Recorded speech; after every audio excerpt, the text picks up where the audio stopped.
So ಈಗ ಒಬ್ಬನೇ ಆರೋಪಿ ಅಲ್ಲ ಮತ್ತು ಆ ಜಾಗದಲ್ಲಿ ಕ್ರೈಮ್ ನಡೆದಿಲ್ಲ, ಬಾಡಿ ತಂದಲ್ಲಿ ಹಾಕಿ ಡಿಸ್ಕಾರ್ಡ್ ಮಾಡ್ತೀರಿ ನೀವು? ಮಣ್ಣು ಸಿಕ್ತು ಅಂತ ಸೀನ್ ಆಫ್ ಅಕರೆನ್ಸ್ ಪ್ರೂವ್ ಮಾಡಬೇಕಾಯ್ತು. ಮಣ್ಣು ಅವಳ ಇದರಲ್ಲಿ ವೆಜೈನಲ್ ಸ್ಮಿಯರಲ್ಲಿ ಮಣ್ಣು ಸಿಕ್ತು ಅಂತ ಹೇಳಿದರು. ಆಮೇಲೆ ರಿಪೋರ್ಟಲ್ಲಿ ಆಗೇ ಇತ್ತು. By the time they have already sent to ಇದು ಎಕ್ಸಾಮಿನೇಷನಿಗೆ ಕಳಿಸ್ಕೊಡ್ತೀವಿ FSLಗೆ ಥ್ರೂ ಲೋಕಲ್ ಪೊಲೀಸ್. ಮಣ್ಣು ಸಿಕ್ತು ಅಂತ ಹೇಳಿ ಅವರು ಹೇಳಿದರು. ರಿಪೋರ್ಟಲ್ಲಿ ಇದೆ ದ ಮಡ್ ಪಾರ್ಟಿಕಲ್ಸ್ ಟ್ರೇಸ್ಡ್ ಅಂತ. ನೋಡೋಣ ಅಂತೇಳಿ ನಾವೇನು ಮಾಡಿದ್ವಿ, ಲೋಕಲಲ್ಲಿ ಮಡ್ಡನ್ನು ಕಲೆಕ್ಟ್ ಮಾಡಿ ಅವಳು ಬಾಡಿ ಬಿದ್ದಿತ್ತು ಅಂತ ಹೇಳುವ ಜಾಗ ಏನಿದೆ ನಾವು ಯಾರು ನೋಡಿಲ್ಲ ಫೋಟೋದಲ್ಲಿ, ಮತ್ತು ಅವ್ರು ಹೇಳೋದಿಲ್ಲ. ಅಲ್ಲಿ ಸ್ಯಾಂಪಲ್ ಮಡ್ಡನ್ನು ತೆಗೆದುಕೊಂಡು ಮತ್ತೆ ಫಸ್ಟಿಗೆ ನಾವು ಕಳಿಸ್ಕೊಟ್ವಿ. ಸ್ಯಾಂಪಲ್ ಮಡ್ ಮಾತ್ರ ನಾವು ತಗೊಂಡ್ವಿ. ವೆಜೈನಲ್ ಜೊತೆಗೆ ಸ್ಮಿಯಲ್ ಜೊತೆಗೆ ಮಿಕ್ಸ್ ಆದಂಥ mud already it was sent to the FSL. So compare with it and expected the opinion. So opinion ಏನು ಬಂತು, ಟ್ರೇಸ್ಡ್ ಅಂತ ಬಂತು. ಸೊ ದಟ್ ಎರಡು ಮಣ್ಣು ಒಂದೇ. ಹೌದು, ಮಣ್ಣು ಒಂದೇ, ಎರಡು ಮಣ್ಣು ಒಂದೇ ಅಂತ ಬಂತು. ಸೊ ಅವಾಗ ಏನಾಯಿತು, ಅಫೆನ್ಸ್ ಇಲ್ಲಿ ಆಗಿದೆ ಅಂತ. ಓಕೆ, ಈ ಸೈಂಟಿಫಿಕಲಿ ಇಟ್ ಇಸ್ ಪ್ರೂವ್. ಒಬ್ಬರಿಗಿಂತ ಹೆಚ್ಚಿಗೆ ಜನ ಸೇರ್ಕೊಂಡು ಇಲ್ಲಿ ಇವಳು ಯಾರು ದಿಸ್ ರಶ್ಮಿ 376ಗೆ ಒಪಿನಿಯನ್ ಕೊಡಬೇಕಾದಂತಹ ಪೋಸ್ಟ್ ಮಾರ್ಟಮ್ ಡಾಕ್ಟರ್ ಎಸ್ಪೆಷಲಿ ಅವ್ರೇನು ಹೇಳಿ 2 ಫಿಂಗರ್ಸ್ ಅಷ್ಟೇ ಪೆಲಿಟರ್ ಆಗಿದೆ. ಅಲ್ಲಿ ಅವಳಿಗೆ ಇದು vagina was not opened at the time of death ಅಂತ ಹೇಳಿದ್ರಿಂದ 3-4 ಜನ ಕಂಟಿನ್ಯೂಸ್ಗೆ ರೇಪ್ ಮಾಡಿದರೆ irregularly and it will be opened more than I mean the original ಅಂದರೆ ಅಷ್ಟು ಮಾತ್ರ ಸಾಕ ಸರ್ ಒಬ್ಬನೇ ಮಾಡಿದ್ದು ಅಂತ ನಿರ್ಧಾರ ಮಾಡಿ? ಈಗ ನೋಡಿ, ಈಗ ಸೆಕ್ಷುವಲ್ ಮೆಂಟಾಲಿಟಿ ಹೆಂಗಾಗುತ್ತೆ ಅಂತ ಹೇಳಿದರೆ, ಈಗ ಅವಾಗ man will be turns arrogant to some extent. May be satisfaction ಸಿಕ್ಕರೆ ಇಟ್ ಇಸ್ ಓಕೆ, ಮತ್ತೆ ಅಗೇನ್ ಈ ಮೇ ಬಿ ಟ್ರೈಡ್. ಅಲ್ಲಿ ಅವಕಾಶ ಇದೆ, ಕತ್ಲಿದೆ, ಮತ್ತು ಯಾರೂ ಟ್ರೇಸ್ ಆಗಲ್ಲ ಅಂತ ಡೆಡ್ ಬಾಡಿ ಪ್ಲೇಸಲ್ಲಿ one man can try several times or several person can try a single time. ಆಗ ಸೆವರಲ್ ಟೈಮ್ ಇಂಟರ್ಕೋರ್ಸ್ ಆದಾಗ ಆಟೋಮೆಟಿಕಲಿ ವೆಜೈನಲ್ ರೀಜನ್ ಏನಿದೆ that may be damaged and it may be irregularly opened, but availability of evidence will be more at that time. Okay, scientific evidence ಇನ್ನೂ ಜಾಸ್ತಿ ಸಿಕ್ತಿತ್ತು. ಅದು ಒಂದೇ ಅಂಶದ ಆಧಾರದ ಮೇಲೆ ಒಬ್ಬನೇ ರೇಪ್ ಮಾಡಿದ್ದಾನೆ ಅಂತ ನಾನು ಕನ್ವಿನ್ಸ್ ಆಗ್ತಿಲ್ಲ. ಈಗ ಒಬ್ಬನೇ ಅನೇಕ ಜನ ಮಾಡಿದರೆ there will be availability of more evidences. ಆಮೇಲೆ there will be heavy bleeding also, irregularly handling and unhumanly handing body.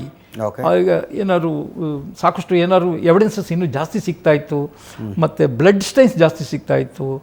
ಆಮೇಲೆ ಈ ಎಕ್ಸ್ಟ್ರಾ ಕ್ಲಾತ್ಗಳಲ್ಲಿ ಏನಾದ್ರು ಕ್ಲೀನ್ ಮಾಡ್ಕೊಂಡಿದ್ದರೆ ಸಿಗ್ತಾಯಿತ್ತು. These are the expected things. ಅಲ್ಲಿ ಅಂತಿಮವಾಗಿ ಸೌಜನ್ಯ ಪ್ರಾಣ ಹೆಂಗೆ ಹೋಯಿತು? Yes, there that is the starting point of the investigation. ಅವಳ ಪ್ರಾಣ ಹೋಗಲಿಕ್ಕೆ ಏನು ಕಾರಣ ಅಂತ ಡಾಕ್ಟ್ರಿಗೆ ಕೇಳಿದಾಗ there are several injuries on the body normally. ಅವಳು ಎಲ್ಲವೂ ಅಬ್ರೇಷಸ್ ಇದೆ, abrasions on both the sides. ಇಲ್ಲಿ back side and back side ಜಾಸ್ತಿ ಇದೆ. ತರಚಿದ ಗಾಯ ಅಬ್ರೇಷಸ್ ಅಂದರೆ probably you catch the point. ತರಚಿದ ಗಾಯಗಳಿವೆ, ಮತ್ತು ಬಟ್ಟೆ ಎಲ್ಲ ಸ್ವಲ್ಪ ಹರಿದಿದೆ, ಆ ಗಾಯದ ಸಮೇತನೇ ಹರಿದಿದೆ ತರಚುವಾಗ. ಡ್ರ್ಯಾಗಿಂಗ್ ಸೈನ್ ಇದೆ, ಎಳ್ಕೊಂಡು ಹೋದ ಸೈನ್ ಇದೆ. ಆಮೇಲೆ ನಂತರ ಅಲ್ಲಿ ತೋಡು ಇದೆಲ್ಲ, ತೋಡು ದಾಟುವಾಗ ಸೌಜನ್ಯಳ ಒಂದು ಚಪ್ಪಲಿ ಅಲ್ಲೇ ಸಿಗುತ್ತೆ ತೋಡಲ್ಲಿ, ತೋಡತ್ರ ದಡದಲ್ಲಿ ಹೊರಗಡೆ ರಸ್ತೆ ಕಡೆ. ಇನ್ನೊಂದು ಚಪ್ಪಲಿ ಡೆಡ್ ಬಾಡಿ ಹತ್ರ ಒಂದು 2 feet ಡಿಸ್ಟೆನ್ಸಲ್ಲಿ ಅದು ಸಿಗುತ್ತೆ. That was the explanation by Mahajan. ಎರಡೂ ಸೀಸ್ ಮಾಡ್ತಾರೆ. ಎರಡು ಸೀಸ್ ಮಾಡಿ ಮ್ಯಾಜಿಸ್ಟ್ರೇಟ್ ಪರ್ಮಿಷನ್ ತಗೊಂಡು ಇನ್ವೆಸ್ಟಿಗೇಷನ್ಗೆ ಅಡಾಪ್ಟ್ ಮಾಡ್ಕೊಳ್ತಾರೆ. ಆಮೇಲೆ ನಂತರ ಅವಳನ್ನು ಇದು ವಾಟ್ ಈಸ್ ದಿ ಹಂಗಾರೆ ದೆನ್ ಈ ತರಚುಗಾಯಗಳಿಂದ ವ್ಯಕ್ತಿ ಸಾಯ್ತಾನ ಅಂತ ಡಾಕ್ಟ್ರಿಗೆ ಕೇಳಿದ್ರು. ನೋ, ಹೌದು, ಸಾಯಲ್ಲ. ಸೊ ದಟ್ ಡೆತ್ಗೆ ಕಾಸ್ ಇರ್ತಕ್ಕಂಥ ಒಂದೇ ಇಂಜುರಿ ಅವಳು ಕುತ್ತಿಗೆನಲ್ಲಿ ಇರ್ತಕ್ಕಂಥ 7 inches ಲಾಂಗ್ ಲಿಗೇಚರ್ ಮಾರ್ಕ್ ಅಂತ ಕಟ್ ಇಂಜುರಿ ಒಂದಿದೆ. ಅದು ಅರ್ಧ ಇಂಚು ಆಳ ಇದೆ, 7 ಇಂಚು ಅಗಲ ಇದೆ ಅಂತ ಹೇಳಿದ್ರು. ಅದು ಬಿಟ್ಟು ಇನ್ಯಾವ ಇಂಜುರಿನೂ ಇಲ್ಲ. ಸಾವಿಗೆ ಕಾರಣ ಆ ಇಂಜುರಿನೇ. ಓಕೆ, ಆ ಇಂಜುರಿ ಹೇಗೆ ಅಂದರೆ ಡ್ರ್ಯಾಗಿಂಗ್ ಸೈನ್ ಜೊತೆಗೆ ಸೇರ್ಕೊಂಡಾಗ ಡ್ರ್ಯಾಗ್ ಆಗುವಾಗ ಹೋಗಿದೆ. ಆಮೇಲೆ ನೋಡಿ ಡೆಡ್ ಬಾಡಿ ಸಿಕ್ಕಾಗ ಟ್ಯಾಗ್ ಅದಕ್ಕೆ ಅಂಟ್ಕೊಂಡಿತ್ತು. ಟ್ಯಾಗ್ ಅಂದರೆ ಕಾಲೇಜಿನ ಐಡೆಂಟಿಟಿ, ಕಾಲೇಜಿನ ಟ್ಯಾಗ್ ಇದೆಯಲ್ಲ, ಲೈಲಾನ್ ಥ್ರೆಡ್ ಇದೆ. ಅವ್ನು ಹೇಳ್ಕೊಂಡು ಹೋಗ್ತಾನೆ ರೆಜಿಸ್ಟರ್ ಆದಾಗ. ಅಲ್ಲ, ಈಗ ಅವನು ಅನ್ಕೊಂಡು ಮಾತಾಡೋದು ಬೇಡ, ಸಾವು ಹೆಂಗಾಗಿದೆ ಅಂತ ಮಾತಾಡ. ಅಪರಾಧಿ ಅಂತ ಅಪರಾಧಿನೂ ಅಪರಾಧಿಗಳು ಇನ್ನೂ ಪೂರ್ತಿ ಕನ್ವಿನ್ಸ್ ಆಗಿಲ್ಲ. ಅನ್ಕೊಳುವ ಓಕೆ, ಹೇಳ್ಕೊಂಡು ಹೋಗ್ತಾನೆ. 3-4 ಜನ ಇದ್ದರೆ ಇದು ಜಸ್ಟ್ ಲೈಕ್ ಒತ್ಕೊಂಡು ಹೋಗ್ಬೋದಾಗಿತ್ತು. ಓಕೆ, ಒಬ್ಬನೇ ಇರೋದ್ರಿಂದ ಅಲ್ಲಿ ಡ್ರ್ಯಾಗಿಂಗ್ ಸೈನ್ ಇರೋದ್ರಿಂದ ಎಳೆದಿದ್ದಾನೆ ಅಂದರೆ ಲೆಸ್ ಕಮ್ಮಿ ಅಪರಾಧಿ ಸಂಖ್ಯೆ ಕಮ್ಮಿ ಆಗುತ್ತೆ, ಒಬ್ಬ ಅಂತ ಗೊತ್ತಾಗುತ್ತೆ. ಇಬ್ಬರಿದ್ರೂ ಕೂಡ ದೇ ಕೂಡ ಹ್ಯಾವ್ ಕ್ಯಾರಿಡ್. ಆ ಸೀನ್ ಆಫ್ ಅಕರೆನ್ಸ್ ಹಂಗೆ ಇದೆ, ತಾವು ಸಹ ವಿಸಿಟ್ ಮಾಡಿದಾಗ ನೋಡಿರ್ಬೋದು. ಹೇಳ್ಕೊಂಡು ಹೋಗಿರೋದು ಸತ್ಯ. ಯಾಕೆ ಅಂದರೆ ಟ್ಯಾಗ್ ಅದಕ್ಕೆ ಅಂಟ್ಕೊಂಡೇ ಇದೆ, ಅರ್ಧ ಇಂಚಲ್ಲಿ ಅಂಟ್ಕೊಂಡಿದೆ. ಅದನ್ನು ಸಪ್ರೇಟ್ ಮಾಡಿದವರು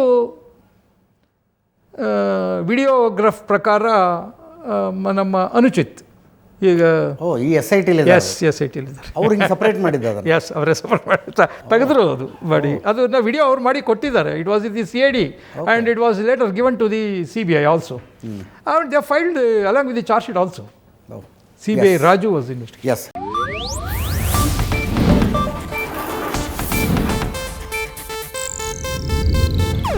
ಇದು ಏಷ್ಯಾನೆಟ್ ನ್ಯೂಸ್ ನೆಟ್ವರ್ಕ್ ಪ್ರಸ್ತುತಿ.